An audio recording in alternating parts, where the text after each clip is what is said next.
Sa mundo ng showbiz, kasunod ng inihaing reklamo laban sa magkaibigang Michelle D at Rian Ramos, dumipensa na rin ang kanilang mga ina. Ang matatapang na pahayag ng mommy ni Rian Ramos at ni Melanie Marquez sa report na ito. Blackmail for money. Ito ang nakikitang motibo ni Melanie Marquez kasunod ng inihaing reklamo ng umano'y pagkulong at pambubugbog ng kanyang anak na si Michelle D at mga kaibigan nito sa isang driver. Matapang na pahayag pa ng aktres at dating beauty queen, ang sinungaling ay kapatid ng magnanakaw at yun daw ang naglalarawan sa driver ni Rian Ramos.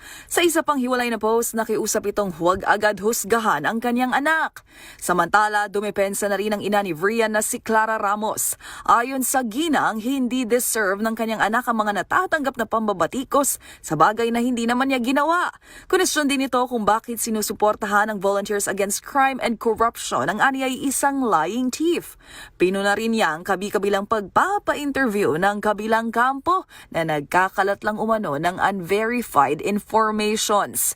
Sa huli, tila may parinig ang ina ni Rian sa kung sino man daw ang nasa likod ng lahat ng ito.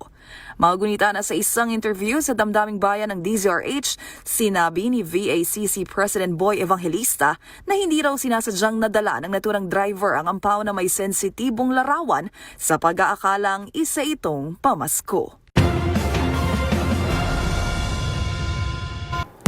At sa aking pagbabalik, rewind tayo sa historic wins at ilang highlights sa nagdaang 68 Grammy Awards. Manatiling nakatutok dito lang sa MBC TV Network News, BRB.